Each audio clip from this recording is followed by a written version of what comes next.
What's going on, guys? It is Bernardo, and today is all about configuring and installing OpenSSH within Windows Server. So let's get right into it. Okay, so within the video, I'm going to show you guys what version of the operating system that I am running. You're able to also do it within 2022. And within my environment, I actually created a Azure virtual machine because I really wanted to test this stuff out outside of my network. So I created an Azure virtual machine, and within the virtual machine, I right-clicked on the start menu, go to run. I typed in WinVer, hit OK, and I built a 2019. Now, yeah, I should have built a 2022, but for some reason, 2022 on the Azure side wasn't working. There's a lot of bugs. OpenSSH is not working correctly within that 2022 image within the Azure tenant. So I just downgraded to 2019, but it is basically the same steps. Now, to get OpenSSH installed within your operating system, we need to actually click on Start, type in Optional Features, and then click on Add an Optional Feature. You're going to get this. By default, you already have the OpenSSH client installed. We just need to install the server one. So click on Add Feature. Go all the way down until you find OpenSSH Server, and then click on Install. Give it some time. It should install, and then you're good to go. Once you install the OpenSSH, there's two services that we need to change. So on the desktop, let's click on the Start menu, type in Services, click on the Services app, and we're going to locate the following: OpenSSH Authentication Agent. We're going to right click on that, go to Properties. We're going to click on the drop down menu to change the startup type to automatic. We're going to apply it, and then we're going to OK it. We're going to locate OpenSSH SSH server. We're going to right click on that, and we're going to go to Properties. For the startup type, we're going to click on the drop down, change it to automatic, apply it, and then OK it. And then bam. Now we changed the startup type to automatic. So that means if the machine gets rebooted, the services will automatically start up. So we need to start it up manually right now. So select the first one, which is the agent, right click on it, and then select Start. It's going to start it up. It's running. Do the same thing for the server one. Right click on it, click on Start, and it's going to start running. Now, once you have those two services up and running, it is time for us to configure the SSHD config file. Now, that file is actually located here. So open up the File Explorer. We're going to go to the C drive, and we're going to go inside Program Data. Now, Program Data is a hidden folder, so just make sure within your View tab, you just check off, View Hidden Folders and Files. We're going to go inside SSH folder. Within here, you're going to see the SSHD underscore config file. We're going to make a copy of it. Always make a copy before you change the original config file. We're going to select and right click the original one and then click on Open With. We're going to click on Notepad, open it up in Notepad. Now, we're going to make some changes here. Now, the first change that we're going to do is uncomment public key authentication. Just take out that hash sign in front of it. The next one that we're going to change is the password authentication. So take that hash sign out of it to uncomment it. And we're going to change yes to no. Now, if you go all the way to the bottom of the config file, you're going to see the following. We're going to convert these to comments because we don't want to use them. So I'm just going to add a hashtag at the very beginning. Once you're done, we're going to click on Exit to close the file. We're going to click Save, and then we're done here. Every time you make a change within the config file or anything within your OpenSSH server, make sure that you restart these two services. Always restart once you make changes. Now I'm going to log into my SFTP server with the user account that I'm going to provide my client. This is the username that should have full access to this machine to authorize using the public and also your private key stuff. So I logged into BTNHD. This is the user account that I'm going to provide my client. So when they use their private key to establish a SFTP, they're going to be using this account and, log into this machine to drop whatever they need to drop.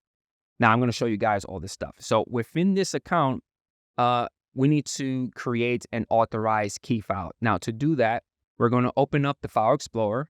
Let's click on this PC.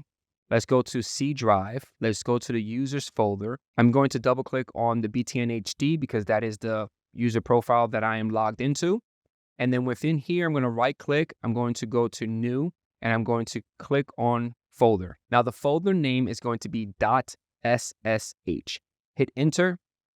And I got this. You must type a file name. So this is an error. Now to fix this error is super simple. For some reason, I don't know why this was happening. You're going to hold the shift key, right click inside your user's profile, and you should get an option that says open PowerShell window here. So select that. We're going to use the following command, make directory .ssh, hit enter, and it creates it for you. So now we have the folder that we need. Let's go inside that folder and create our authorized key file. So inside that folder, I'm going to right click on it. I'm going to right click inside of it, go to new. Let's select text document, and we're going to name it the following, authorized_key. By default, it is going to add an extension of TXT. We need to remove that. Now, if you don't see the extension, click on View tab, and within the View tab, just make sure you check off File Name Extension so you can see it. Now, we're going to rename the file, and all we're going to do is remove the .txt from it and hit enter. It's going to give you this warning. Definitely hit yes, and now it's changed. Now we need to change the permissions of that authorized key. So to do that, we're going to right click on it, go to properties. Within properties, let's go inside the security. Within security, by default, you're going to see 3. System needs it. The user account that we're going to provide our clients to use to log into our secure FTP is there. We need that there, definitely. But administrator, which is a group, shouldn't have access to this. So we're going to change permissions. So let's click on advanced. Let's disable the inheritance. We're going to pick convert inherited permissions. Select that. We're going to apply it and we're going to OK it. From here, we're going to click on edit. We're going to select our administrator group and we're going to remove it, apply it, OK it, and then OK again. And we're done with the permissions. It's time for us to generate a private and public key. Now, my private and public key, I'm actually doing it locally within my machine. Again, everything that we just did was within Azure, virtual machine, in the cloud. Now I'm going to create my private and public key locally within my network. So to do that, I'm going to right click on the start menu. I'm going to load up Windows PowerShell as an admin. And within Windows, you're able to actually generate a private and public key using the following command. Hit enter. It's going to give you this. By default, it is going to drop it here. I'm going to leave it as the default. Hit enter.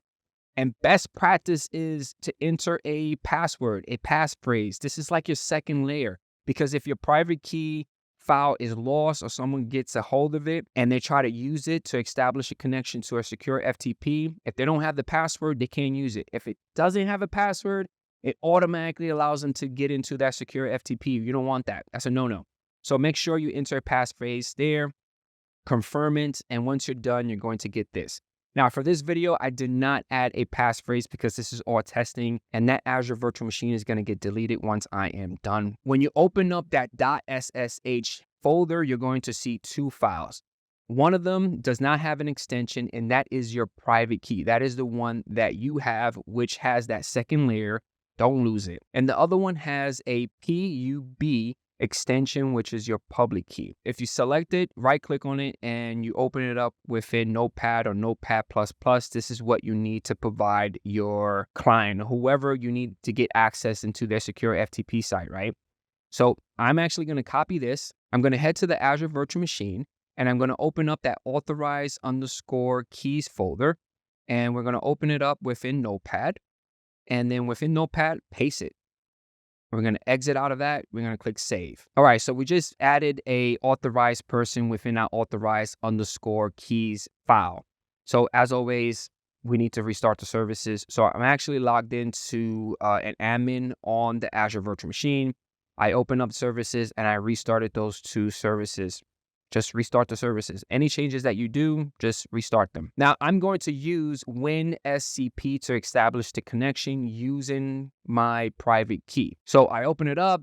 My host name is the IP address. This is the public IP address for that Azure Virtual Machine. If you guys are trying to use it or trying to hit it, don't worry about it because virtual machine is deleted by now. This is the username. We need to set up our WinSCP to use our private key. To do that, click on Advanced. On the left-hand side, underneath the SSH section, we're going to click on Authentication. And where it says Authentication Parameters, click on the 3 little dots because we need to select our private key file and locate your private key. Now, again, the private key, this is my local workstation, not the Azure Virtual Machine. So I'm going to go into the folder where I generated the public and private key. It dropped it inside the .ssh folder. If you don't see anything, on the lower right-hand side, on the drop-down menu where it says PuTTY Private Key Files, click on it, and then just select all files, and you should see your private and public key. Now, the one that we're going to select will be our private key, so click on Open. Now, WinSCP is going to give you this, so just click OK. It's going to create its own private key file, so click Save Here, click OK, and now it is time for us to log in. So click on Login, and I received this network error. Now, this network error is because the firewall is not configured properly. So let's head into Azure, and within the network settings, I needed to add within my inbound port rules 22. Any. Now, this is for testing. Not really best practice to have it any. So you definitely need to lock it down. But for my testing environment, I actually set it to any, and I had port 22. Now, you configure the firewall within the Azure level, but you also need to configure your firewall internally on the server. So open up your Windows Defender firewall with Advanced Security, and within the inbound rules, create a inbound rule for port 22. Once you do all that stuff, open up your WinSCP, establish a new connection, enter all that information again, make sure it is using the private key, and once you click on Login, it's going to give you this. This is a good sign. Click Yes, and then you have successfully established a connection to that server. Now, there's a problem because it kind of loads up all the files and folders on that server. You don't want to put this out public. So we need to kind of restrict this. And I am going to do this by assigning a folder to that user. So when that user logs into this server, they're only going to get that folder to drop stuff into. That's it. Now, to do that, within my lab, within my BTNHD account, I created a folder underneath documents called Transfer. Within the server, I'm logged in as an admin, and I open up the SSHD_config file. And all the way in the bottom, I added the following. Now, I added the user, and I'm restricting only this user to have the following settings. I want the directory to be mounted to only transfer. For X11 forwarding, it's set to no. Allow TCP forwarding is set to no. Permit TTY is set to no. And password authentication is set to no. Once you make all those changes, we're going to exit out of this, click on Save, and as always, make sure you restart the services. And once you restart the services, establish the connection again, click on Login. Took a real quick screenshot, and you're going to see it is using this particular username. It's authorizing with the public key that we generated on my local machine. That is my local machine's name and all that good stuff, which is awesome. And once you're good to go, bam. This is what you want to see. It's not loading all those files and folders from that server. Now, if you get slick and you click on that little folder to go up to the next level, you're going to get this access denied, which is great.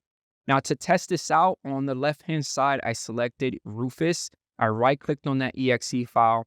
I clicked on Upload. I clicked on Upload again, and I clicked OK. And it started uploading that exe file over to the server, and it finished. Now, if we head back into the server, you're going to see within the transferred folder that exe file that we just uploaded locally to the Azure Virtual Machine.